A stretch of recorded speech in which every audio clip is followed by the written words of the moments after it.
दोस्तों नमस्कार।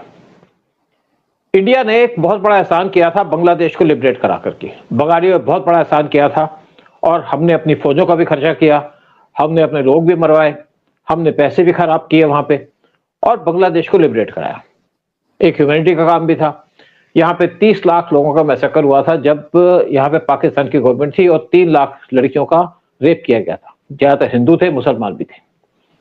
लेकिन आज वही बांग्लादेश इंडिया के खिलाफ खड़ा है, जबकि शेख हसीना गई है। और देखा जाए तो मुसलमान किसी के सगे हैं नहीं। लेकिन सबसे पहले कहूंगा कि जो भी कुछ हो रहा है वहां पे अब डेमोन्स्ट्रेशन चल रही है, क्योंकि हादी नाम का आदमी वहां पे मारा गया, गोली से मार दिया। और वहां के मोहम्मद यूनुस ने इल्जाम लगा दिया कि आदमी को इंडिया ने मारा और यह आदमी इंडिया में चला गया जिन्होंने इसका मर्डर किया। लेकिन ये भी सच्चाई नहीं है, सच्चाई कुछ और है। फिर वहां पे डेमोन्स्ट्रेशन होनी शुरू हो गई और एक हिंदू को उन्होंने मारा, मार मार के उसको उसके जिंदा जला दिया। ये है इस्लाम का कल्चर, ये है बांग्लादेश की पहचान। पाकिस्तान में भी यही होता है। हाई कमीशन के बाहर वहां पे डेमोन्स्ट्रेशन होनी शुरू हो गई। जो वहां पे डिप्लोमेट्स उनको खतरा बनना शुरू हो गया और लोग यहां से डिमांड कर रहे हैं इंडियन गवर्नमेंट से कि गवर्नमेंट कुछ करे, और कुछ लोग गवर्नमेंट को गालियां भी दे रहे हैं। बल्कि मोहतरा जो है वो जो एमटीएमसी की एमपी है, उसने कह दिया बांग्लादेश के अंदर लाइफ ज्यादा बेटर है। भाई तुम्हें लाइफ बेटर लगती है तो चले जाओ बांग्लादेश के अंदर, यहाँ क्या कर रहे हो, छक मार रहे हो यहाँ पे, तुम तो बर्बाद कर रहे हो हमारी कंट्री को। लेकिन मेन बात क्या है कि जो बांग्लादेश के अंदर 20% हिंदू थे, आज वो 9% रह गए और उनके ऊपर चुन चुन के अटैक किया जा रहा। इंडियन गवर्नमेंट सोच रही थी यहाँ पे कुछ ऐसा काम किया जाए कि मोहम्मद यूनुस को प्लीज किया जाए, लेकिन उससे भी कोई फायदा नहीं है। लेकिन मेन बात है कि एक इंडिया के अंदर भी प्रॉब्लम है। इंडिया के अंदर बांग्लादेशी बैठे हैं, मुस्लिम बांग्लादेशी इंडिया के अंदर आ जाते हैं और यहाँ के हमारे डेमोग्राफी को चेंज कर रहे हैं। ये बात पीएम मोदी ने 15 अगस्त को भी कही थी, उससे पहले भी हमारे गवर्नमेंट करती थी। मैं एक आरएसएस के फंक्शन में गया था, वहां उन्होंने कहा जी हर एक हिंदू को अपने घर में कम से कम 3 बच्चे पैदा करने चाहिए ताकि हमारी डेमोग्राफी चेंज ना हो। पहले बात होती थी कि कम से कम आप 1 बच्चा पैदा कीजिए, फिर 2 की बात हुई, लेकिन अब कहते हैं 3 बच्चे पैदा कीजिए, क्योंकि यहाँ पे मुस्लिम 9 बच्चे पैदा करते हैं। अगर ये हाल रहा तो हमारे देश का बहुत नुकसान हो जाएगा, हम माइनॉरिटी में आ जाएंगे। हम पिछले कई सालों से, कई सदियों से भुगत रहे हैं। जो इन्वेडर्स आए थे, मुस्लिम इन्वेडर्स, वो तुम्हारे मंदिर पे तोड़ जाते थे, लोगों को मार देते थे। चाहे अकबर हो, जिसको बहुत ज्यादा प्रमोट किया लोगों ने, वो भी यही काम करता था। और जहां पे भी इनका राज होता था वहां पे लड़कियों को उठा के ले जाते थे, जिनकी वाइफ होती थी हमारे सोल्जर्स की, वो अपने आप को जला लेती थी ताकि इनके हाथ में लगे। ये मरे हुओं को भी नहीं छोड़ते, ये इनकी औकात है। मैं मुगलों की बात कर रहा हूं। लेकिन हमारी गवर्नमेंट से हमें बहुत एक्सपेक्टेशन है। अब हम कहेंगे क्योंकि डेमोग्राफी चेंज हो रही है तो गवर्नमेंट अपने बॉर्डर खोल दे। गवर्नमेंट बॉर्डर खोल के इन जितने भी हिंदू हैं उनको कहे आप आ जाओ इंडिया के अंदर, आप आइए, आपका आगमन है, आपको हम यहाँ पे नेशनलिटी भी देंगे।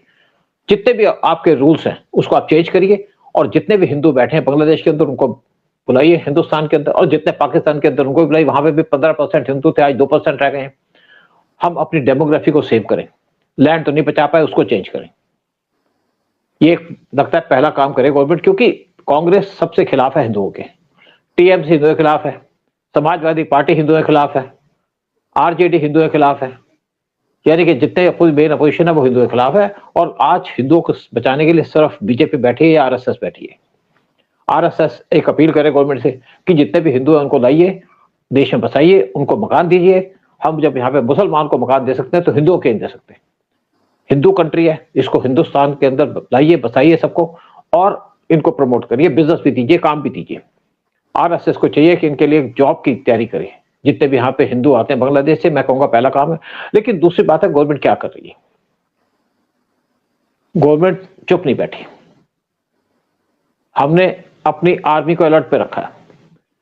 जितना भी बॉर्डर हमारा बांग्लादेश के साथ, जो 4097 किलोमीटर का बॉर्डर लगता है, वहां पे हमारी बीएसएफ तैनात होती है। बॉर्डर पे बीएसएफ होती है, आपके पंजाब के अंदर होती है, राजस्थान में भी बीएसएफ है। लेकिन इस टाइम पे बांग्लादेश के बॉर्डर पे बीएसएफ है, जो पहला हमारा डिफेंस है। और जब भी कहीं लड़ाई की सिचुएशन होती है तो हमारी जो बॉर्डर सिक्योरिटी फोर्स है पीछे आ जाती है, आर्मी आगे चली जाती है। और यही हुआ है बांग्लादेश के बॉर्डर के पास।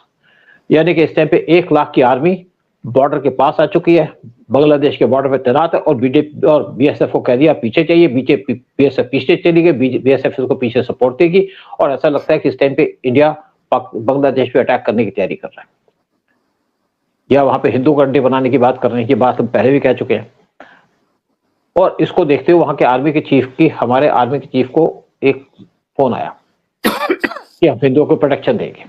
हिंदुओं को जिंदा जलाया जा रहा है बांग्लादेश के अंदर। जब मोहम्मद यूनुस आए थे तब भी इनको हिंदुओं को जिंदा जलाया गया था। अब भी वहां पे हिंदुओं को जिंदा जलाया जा रहा है। तो गवर्नमेंट स्पेक्टेटर नहीं रह सकती। जब ट्रंप कह सकते हैं किसी कंट्री को कि यहाँ पे मुस्लिम को क्रिश्चियन को तंग किया जा रहा है तो हम यहाँ पे अटैक कर देंगे, तो बांग्लादेश तो हमारा बॉर्डर लगता है, हम क्यों नहीं यहाँ पे कुछ कर सकते? करना चाहिए। गवर्नमेंट कैसे करेगी मैं नहीं चाहता, लेकिन गवर्नमेंट को काम करना पड़ेगा कि हिंदुओं को प्रोटेक्शन करनी पड़ेगी और आर्मी को इस टाइम पे पूरा अलर्ट करना पड़ेगा कि आप पाकिस्तान को बांग्लादेश पे आप घुसिए और जाके हिंदुओं को बचाइए। यहाँ पे एक स्पेशल एरिया बनाइए जहाँ पे हिंदुओं को सेफ गार्ड किया जा सके। बांग्लादेश को तोड़ने का इस टाइम पे टाइम आ चुका है। हमने पहले बात की इसके ऊपर कि बांग्लादेश के लीडर बार बार हमको धमकी देते हैं कि हम तुम्हारा सिलीगुड़ी कॉरिडोर को बंद कर देंगे या काट देंगे, क्योंकि सिलीगुड़ी कॉरिडोर सिर्फ नैरो कॉरिडोर है जहां जो 22 किलोमीटर चौड़ी है और ये कनेक्ट करती है इंडिया के नॉर्थ ईस्ट स्टेट्स को। बांग्लादेश के जो यहाँ पे लीडर्स हैं, पॉलिटिकल लीडर्स हैं, आर्मी के लोग हैं, वो कहते हैं इन पे कब्जा कर लेंगे। उनको अपनी औकात नहीं पता कि उनकी कितनी औकात है। आर्मी को पता है लेकिन आम आदमी को नहीं पता, इवन उनके जनरल्स को नहीं पता जो रिटायर हो चुके। उनको लगता है कि बहुत पावरफुल, अब सब कुछ कर लेंगे। तो इसी पे चर्चा करने के बाद बैठे उदय शंकर पानी जी, हम बहुत सी बातें करेंगे। फिर मैं भी बताऊंगा गवर्नमेंट ने क्या आर्मी की तैयारी की है। उदय शंकर पानी जी, आप क्या सोचते हैं जो बांग्लादेश के अंदर इस टाइम पे सिचुएशन है, क्या गवर्नमेंट को स्टेप लेने चाहिए और क्या हमारी तैयारी है, हमारी आर्मी कैसे वहां काम कर रही है? सर, गवर्नमेंट स्टेप्स ले रही है, बहुत सीरियसली उन्होंने इस सिचुएशन को देखा है, क्योंकि बार बार वहां पर इस तरह की हैवानियत दिखाई जाती है। बड़ा अजीब सा कॉम्बिनेशन है सर, और बड़ा ऑड कॉम्बिनेशन है। एक तो जिहादी, ऊपर से Bengali, mob mentality, mob justice, ये, और इनको क्रूरता सर इनको पसंद आती है। और ये this religion is proving to be a religion of backstabbers. वो अपने बाप के नहीं है, they take pride in killing their own father. तो ठीक है, इंडिया के साथ भी वही बिहेव कर रहे हैं। उनको कोई ग्रेटफुलनेस नहीं है सर। जो इकोनॉमी बढ़ी बिकॉज ऑफ ये हमारी खालिदा, ये जो हमारी प्रेसिडेंट जो आज इंडिया में बैठी हुई है, शेख हसीना। हाँ, शेख हसीना के टाइम पे जो पाकिस्तान प्रोग्रेस कर गया और जो उनकी कमाई हो गई, जीडीपी बढ़ गई सर, साथ साथ में उनकी चर्बी बढ़ गई। और जो भी है, मैं बता रहा हूं, this is a religious thing that is happening. Fanatics की वहां पर अभी मोनोपोली हो गई है। ना आर्मी कुछ कर पा रही है, ना पुलिस कुछ कर पा रही है। तो ये सर, ये तो लातों के भूत हैं। इनको इंडियन गवर्नमेंट और हमारी मोदी गवर्नमेंट पूरा रियलाइज कर चुकी है। इनसे कोई बात करके फायदा नहीं है। जिस तरह से पाकिस्तान को गायब करना है, खत्म करना है, उस अब टाइम आ गया है कि बांग्लादेश को भी खत्म कर देना पड़ेगा, उसको गायब कर देना पड़ेगा। तो जब तक है वो सरदर्द रहेगा हिंदुस्तान के लिए और दुनिया के लिए। तो and trust me, government is doing the needful. वो पूरे प्रिपरेशन करके बैठी हुई है, वो तो आपको भी पता है। और आप देखिएगा सही टाइम पे एक ऐसा स्टेप लेंगे कि इमीडिएटली इनके मुंह बंद हो जाएंगे। और ये ऐसी हरकतें करना नहीं, हरकतें ये करना तो बंद नहीं करेंगे, नहीं ये करेंगे नहीं। क्योंकि आप माने पाकिस्तान में अभी देख लीजिए, बेशर्म लोग हैं। हिंदुओं की पॉपुलेशन कितनी घट गई, गायब हो गए। कश्मीर जो 100% हिंदू था, वहां पर हिंदू लोग गायब हो गए। बांग्लादेश तो भूल ही जाइए सर। बांग्लादेश, वहां जो फैनेटिज्म और इलॉजिकल वो मॉब मेंटालिटी है, वहां तो हिंदुओं का कुछ रहने का भी कुछ नहीं है। I am very sure what being suggested, आपने जो बोला कि भाई बॉर्डर खोल दीजिए और वह बांग्ला हिंदुओं को आने दीजिए, and we will take care of them. और उनकी जगह पर यहाँ पर जो हमारे जिहादी बैठे हुए हैं, जो टेररिस्ट मेंटालिटी वाले बैठे हैं, from Rohingyas, from Bangladesh, they have to be thrown out. And boat में बिठाओ सर, डूबते डूबने दो, मरने मरने दो। अभी गवर्नमेंट, पता नहीं, I don't know how many people know that government ने आज चारों और डिटेंशन सेंटर बना दिए कि भैया आप पकड़ेंगे बांग्लादेशी को, आप अगर पकड़ेंगे रोहिंग्यास को, रखेंगे कहाँ? जेल में इतने लोग नहीं रह सकते, वो तो हजारों में। So all over India right now detention centers are there, and detention centers are getting full right now. Trust me, government उसके ऊपर शोर नहीं मचा रही, बोल नहीं रही, नहीं तो ह्यूमन राइट वाले बड़ शुरू हो जाएंगे आके। अभी वो किया जा रहा है और धीरे धीरे सबको गायब किया जा रहा है। इसीलिए आप देखिए इलेक्शन के अंदर ये लोग जो डिपेंड करते थे बांग्लादेशियों के वोट के लिए और रोहिंग्यास के वोट के लिए, सर वो गायब हो रहे हैं। अब उनको कोई वोट देने वाला है नहीं, ना महाराष्ट्र है, ना बंगाल है और ना ही बिहार है। ये लोग सब गायब हो रहे हैं। So trust the government, they are doing the right thing right now. अच्छा, मैं आपको बाकी बता दूं, हमारी आर्मी क्या कर रही है, हमारी गवर्नमेंट क्या कर रही है। ये तुमने एक सजेशन दी। देखिए, आपके जो चिकन नेक है वहां पे हमारे 3 गैरिसन थी सोल्जर्स के, यानी कि करीब करीब आप समझिए कि एक गैरिसन के अंदर 30,000 सोल्जर होते हैं, 10 से 30,000 सोल्जर होते हैं डिपेंड करने के लिए। तो आप सोचिए कि 50,000 सोल्जर वहां पे थे और गवर्नमेंट ने वहां पे 3 गैरिसन और खोल दिए, यानी कि 50,000 सोल्जर वहां पे और डिप्लॉय करती हैं। अब साथ साथ गवर्नमेंट क्या कर रही है, एक जगह है लचित बरफुकान मिलिट्री स्टेशन तुबरी के पास, वहां पे गैरिसन खुल गई है, यानी कि वहां पे 20,000 के करीब सोल्जर डिप्लॉय करती हैं। एक है फॉरवर्ड बेस है किशनगंज बिहार के अंदर, वहां पे भी इन्होंने 20,000 सोल्जर वहां पे डिप्लॉय करती हैं। एक है चोपड़ा वेस्ट बंगाल के अंदर, और यहाँ पे भी इन्होंने गैरिसन खोल दी है। अब ये जो है ना गैरिसन के अंदर ये क्या है, साथ में यहाँ पे क्या डिप्लॉय किया है इन्होंने, स्पेशल फोर्सेस डिप्लॉय किए हैं, इंटेलिजेंस यूनिट डिप्लॉय किए हैं, पैरा स्पेशल फोर्सेस को डिप्लॉय किया और एक कॉरिडोर को पूरा इन्होंने प्रोटेक्ट कर लिया। साथ में ये जो हमारे 1 लाख की हमारी आर्मी वो डिप्लॉय की गई है बांग्लादेश के बॉर्डर पे। पहले यहाँ पे शायद 50,000 बीएसएफ के लोग होंगे, अब 1 लाख की आर्मी डिप्लॉय कर दी गई है और बीएसएफ को पीछे भेज दिया गया। यानी कि इस टाइम पे हमारी आर्मी बॉर्डर पे खड़ी है और कभी भी एंटर कर सकती है बांग्लादेश के अंदर। हम यही एक्सपेक्ट करते हैं कि बांग्लादेश के अंदर एंटर करे और जो भी कुछ करना है वो करे, क्योंकि अब टाइम आ चुका है हिंदुओं को बचाने का। हम कब तक बैठे रहेंगे यहाँ पे, कब तक वाच करते रहेंगे, कब तक धमकी सहते रहेंगे इन सारे तुच्चों की। और साथ में क्या है कि इंडिया ने अपनी जितनी भी, देखिए हमने पहले भी इस पे बात की थी कि साथ में यहाँ पे रफाल फाइटर जेट्स को डिप्लॉय कर दिया गया हाशिमारा एयरबेस पे, क्योंकि बांग्लादेश के पास कई हमारी बेसिस हैं, 4 हमारी बेसिस हैं आर्मी की, 4 हमारी एयरफोर्स की बेसिस है और 4 हमारी नेवल बेसिस हैं, उनको भी अलर्ट पे रख दिया गया है। और साथ में क्या है कि एक कनिशहार एक जगह है त्रिपुरा के अंदर, जहां पे 1971 का एक एयरक्राफ्ट का वो था आपका बेस था हमारा, जहां से ऑपरेशन करते थे बांग्लादेश के अंदर, जब बांग्लादेश को लिबरेट कराया था।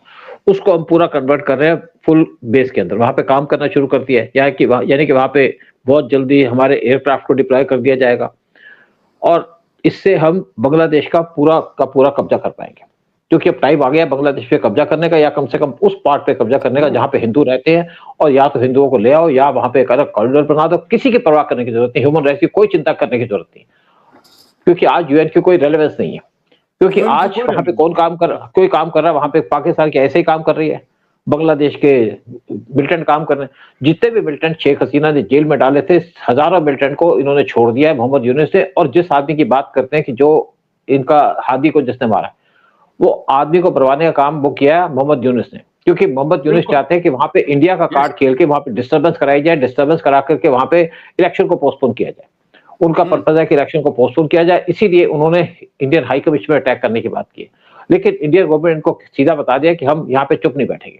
अब हम पहले बात की, लेकिन मैं फिर भी एक बात क्लियर कर दूं कि जो हमारी 4 एयरफोर्स की बेसिस हैं जो पाकिस्तान के आसपास हैं या बांग्लादेश के आसपास है, वो है हाशिमारा वेस्ट बंगाल के अंदर 20 किलोमीटर दूर है बांग्लादेश के बॉर्डर से, और ये बेस बनाई गई थी स्पेशली चाइना के लिए। बागडोगरा वेस्ट बंगाल के अंदर 30 किलोमीटर दूर है बांग्लादेश के बॉर्डर से। पनगरा वेस्ट बंगाल के अंदर 50 किलोमीटर दूर है बांग्लादेश के बॉर्डर से, और कलीकुंडा वेस्ट बंगाल के अंदर 60 किलोमीटर दूर है। और इवन मिजोरम के अंदर हमारी आर्मी को इस टाइम पे अलर्ट पे है वहां पे। और यहाँ पे 200 एयरक्राफ्ट हमारे पहले पोजीशन है। जैसे मैंने कहा कि यहाँ पे S-400 मिसाइल का एक सिस्टम भी लगा दिया गया है, क्योंकि ये बार बार हमें धमकी देते हैं, तो यहाँ पे आपके बाकी जो मिसाइल है वो भी लगा दी गई है। फिर जो इंडियन नेवी की जो बेसिस, आर्मी की बेसिस में बता दूं, आर्मी की जो बेसिस है वो है बीनागुड़ी वेस्ट बंगाल के अंदर 10 किलोमीटर दूर, मीसामरी असम के अंदर 20 किलोमीटर दूर, रंगिया असम के अंदर 30 किलोमीटर दूर, और बीनागुड़ी वेस्ट बंगाल के अंदर 30 किलोमीटर दूर।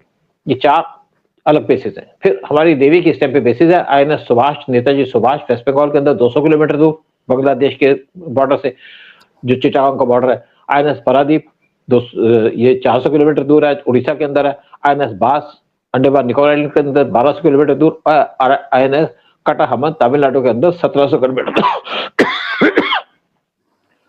तो यहाँ पे अलर्ट में है सब। और इस टाइम पे ये भी खबर आई जा रही है कि एक हमारा एयरक्राफ्ट कैरियर इस टाइम पे अंडमान निकोबार आइलैंड पे है, और हो सकता है कि बहुत जल्दी उसको बांग्लादेश के बॉर्डर पे भेज दिया जाए। फिर दूसरी खबर ये भी आ रही है, एक और हमने जैसे बात की थी कि एक ग्रेटर निकोबार के अंदर इंडिया बेस बना रहा है, 7200 करोड़ रुपए करके, 72,000 करोड़ रुपए खर्च करके वहां पे एक नेवल बेस बनाई जा रही है। उसका मेन एम है चाइना की तरफ, लेकिन उसका जो यूज होगा वो होगा बांग्लादेश के खिलाफ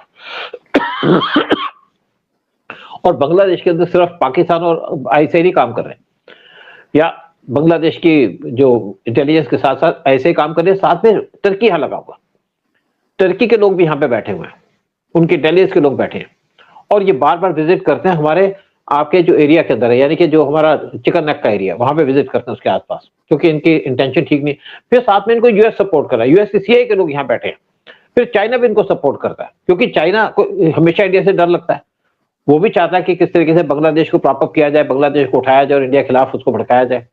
ठीक है, हमारा बॉर्डर पे स्टैंड ऑफ तो खत्म हो गया चाइना के साथ, लेकिन चाइना तो अपनी खेल खेलता ही रहेगा कभी भी। तो सारा कुछ चल रहा है, और वहां पे इसीलिए उनके आर्मी के चीफ ने हमारे आर्मी के चीफ से फोन पे बात की कि भाई यहाँ पे क्यों आपने इतनी तैयारी कर ली। तो उन्होंने उसको बता दिया कि हम हिंदुओं की सेवा करने के लिए, उनको प्रोटेक्ट करने के लिए आने वाले हैं, यहाँ पे एंटर कर लेंगे। अगर हिंदुओं को मारा तो यह है सिचुएशन बांग्लादेश की। लेकिन सबसे इंपॉर्टेंट बात क्या है, सबसे इंपॉर्टेंट बात है कि आर्मी तो रेडी है, लेकिन आर्मी को डायरेक्शन क्या है। कम से कम गवर्नमेंट ये काम तो कर सकती है ना कि बॉर्डर खोल करके हिंदुओं को तो अपनी कंट्री में ले आए। हिंदू को आना इस कंट्री में बहुत इंपॉर्टेंट है, हमारी डेमोग्राफी को फायदा होगा। जब यहाँ पे करोड़ों लोग इंडिया के अंदर आएंगे तो हमारी डेमोग्राफी को फर्क पड़ेगा, और जितने भी बांग्लादेशी बैठे हैं इनको तो पकड़ पकड़ के जेल में डाल दे, जेल में नहीं, इनको बेसिकली कैंप्स के अंदर डाल दिया जाए। जो रोहिंग्यास है बांग्लादेश के अंदर, बहुत से रोहिंग्यास है बांग्लादेश के अंदर, उनको उन्होंने कैंप पे रखा है और वहां से भागना चाहते हैं, और भाग के कई बार बोट के रास्ते जाते हैं। मैं आपको बताऊं, कुछ महीने के पहले की बात थी, शायद 1 साल पहले की बात थी, कि एक बोट के अंदर बांग्लादेशी भागे और सिंगापुर और इंडोनेशिया के अंदर, इंडोनेशिया के लोग वहां खड़े हो गए, क्योंकि इंडोनेशिया आइलैंड कंट्री है, खड़े हो गए, इनको लैंड नहीं करने दिया। दूसरी आइलैंड पे गए तो वहां पे भी लोग खड़े हो गए इंडोनेशिया वाले, उनको नहीं एंटर करने दिया। मतलब वो अपनी कंट्री में नहीं एंटर करने देते मुसलमानों को। फिर इसके बाद ये आ गए हमारे अंडमान निकोबार आइलैंड के पास, तो और वहां पे यूएन की तरफ से मैसेज आया कि ये जो बड़ी बोट है उसके अंदर बैठे हैं और बोट खराब हो गई, तो आप इसको जाइए प्रोटेक्ट करिए। हमारी नेवी के लोग गए और जाकर के उस बोट को इन्होंने पकड़ा और उसको लेके आ गए अंडमान निकोबार आइलैंड पे। ये था हमारी गवर्नमेंट का एटीट्यूड, मतलब हम ह्यूमन राइट्स की बहुत ज्यादा चिंता करते हैं, और आज हम सांप को पाल रहे हैं अपनी कंट्री के अंदर। जो बांग्लादेशी हैं सांप हैं, ऐसे मुसलमानों को अपनी कंट्री के अंदर रख रहे हैं। आज गवर्नमेंट को पॉलिसी चेंज करनी पड़ेगी, समझना पड़ेगा कि बांग्लादेशी को तो निकाल रहे हैं, जितना भी इन पे कर्म कर लो, जितना भी इन पे अच्छा कर लो, ये आपके सगे हो ही नहीं सकते, ना बांग्लादेशी, ना रोहिंग्या, ना दूसरे मुस्लिम। बिल्कुल बिल्कुल सर, मैं यहाँ खाली एक पॉइंट यहाँ बोलना चाहूंगा कि इंडियन डिप्लोमेटिक वालों ने बोला कि भाई ये जो बहुत हिंदुओं को जो जला दिया गया और लाखों लोग देख रहे हैं जाके, it is not right, you know, and you have to take care of the Hindus. तो पता क्या बोला इस उनके वो जो प्रेसिडेंट, उसका क्या यूनिस, मोहम्मद यूनिस, वो बोलता है it is a very stray incident. अरे वो स्ट्रे इंसिडेंट ही तो थी जिसने तुम्हारे वो पॉलिटिकल लड़के को मार दिया, वो भी तो स्ट्रे इंसिडेंट है ना। और लाखों लोग देख रहे हैं, वीडियो बना रहे हैं, और एक आदमी, एक इनोसेंट आदमी जिसने कुछ नहीं किया, जिसने बार बार बोला कि मैंने कोई बदनामी किसी की नहीं की, मैंने किसी धर्म के बारे में कुछ नहीं बोला, उसको पकड़ पकड़ के मारा और उसको फिर जला दिया। And they call it is a stray incident. भैया स्ट्रे इंसिडेंट ही होते हैं, जो एक मोटरसाइकिल वाला आता है और गोली मार देता है, वो अभी होने वाले हैं। और आप ये, यू आर एब्सोल्युटली राइट कि ये जो किया है just to postpone the election, और इसका करने वाला और कोई नहीं है, ये सारी कारस्तानी मोहम्मद यूनिस की है अलोंग विथ आईएसआई। बिल्कुल, आप देखो ह्यूमन राइट्स की बात, क्या यूएन, क्या किसी कंट्री ने इसके ऊपर कुछ बोला? क्या यूएस के प्रेसिडेंट ने कुछ बोला? क्या ब्रिटेन के प्रेसिडेंट ने, प्राइम मिनिस्टर ने कुछ बोला? क्या किसी और कंट्री ने कुछ बोला कि हिंदू को जला दिया? क्या किसी मुस्लिम कंट्री की तरफ से आई? इटली ने बोला, ये मेलोनी ने, उसने बोला। मेलोनी की तो बात छोड़ दीजिए ना, मेलोनी तो आप सफर कर रहे हैं उसको, because she hates Muslims, she doesn't permit Muslims in her country. Europe के अंदर मेलोनी ऐसी है, या इटली ऐसी कंट्री है जो इनको टॉलरेट नहीं करती, या एक दो और कंट्रीज है वहां पे। जापान ने तो ये भी कह दिया कि मैं अपनी कंट्री में किसी को दफनाने नहीं दूंगा, अगर कोई मुस्लिम मरता है तो उसको जाइए यहाँ से ले जाइए अपनी कंट्री के अंदर दफनाइए, हमारी कंट्री में दफनाने का कोई प्रोविजन नहीं है, कहते हैं हमारे पास लैंड नहीं है। इवन चाइना ने दफनाने के लिए मना कर दिया, किसी मुस्लिम को दफनाया नहीं जाएगा, लेकिन यहाँ पे टेररिस्टों को भी दफना दिया जाता है। देखिए मजे की बात क्या है कि हमारी कंट्री में किसी टेररिस्ट को मारा जाता है, उसके बाद उसको पूरे राइट से दफना दिया जाता है। अरे भाई फेंको इसको उसके अंदर, समुद्र के अंदर जला दो, इसको जला दो एकदम। या गवर्नमेंट को काम करना पड़ेगा, और आपको वर्ल्ड की चिंता करने की जरूरत नहीं है। ट्रंप हमारे खिलाफ हो गया तो हमें कोई चिंता करने की जरूरत नहीं, हमारा देश चल रहा है, चलता रहेगा, हम इनके भरोसे नहीं बैठे। आज हिंदुस्तान अपने भरोसे बैठा हुआ है, तो गवर्नमेंट इसके ऊपर बहुत जल्दी काम करे और अच्छा काम करे। यानी कि बांग्लादेश के अंदर जो भी कुछ हो रहा है, जो हिंदू मारा जा रहा है, उसके ऊपर डायरेक्ट एक्शन लेना पड़ेगा। हमारी आर्मी को आपने पोस्ट कर दिया, आर्मी तो कई बार हमारी बॉर्डर पर खड़ी रही, लेकिन अब आर्मी को ऑर्डर दिया जाए कि आप जाइए, घुसिए बांग्लादेश के अंदर और जाकर के हिंदुओं को आप छुड़वाइए यहाँ से, ये जालिमों से छुड़वाइए इनको। तो अब देखते हैं गवर्नमेंट क्या करती है। नहीं हो रहा है sir, government is moving in the right direction, and आप बहुत जल्दी देखिए आपको सही रिजल्ट मिलेंगे। ये जो हैवानियत जो इनका बिहेवियर है इस बांग्लादेश का, वो उसका अभी रिजल्ट देखिए आप। I am sure it will be reflected in the proper way. चलो अब लोगों से हम रिक्वेस्ट करेंगे, आप देखिए कि आपके क्या कमेंट्स हैं, आप क्या कहना चाहते हैं, हम गवर्नमेंट को क्या करना चाहिए, क्योंकि गवर्नमेंट कर रही है, लेकिन हमें विजिबल एक्शन चाहिए। गवर्नमेंट ने आर्मी को पोस्ट कर दिया, लेकिन हमको चाहिए कि आर्मी घुसे अंदर। हम जब पाकिस्तान में घुस करके वहां के टेरर कैंप को डिस्ट्रॉय कर सकते हैं, तो यहाँ क्यों नहीं कर सकते? टाइम आ चुका है काम करने का, एक्शन लेने का। और इसी के साथ प्रोग्राम खत्म करते हैं। फिर आपसे ये भी रिक्वेस्ट करते हैं कि चैनल को सब्सक्राइब कीजिए, वीडियो को शेयर कीजिएगा। जय हिंद, जय भारत। जय हिंद, जय भारत, वंदे मातरम सर।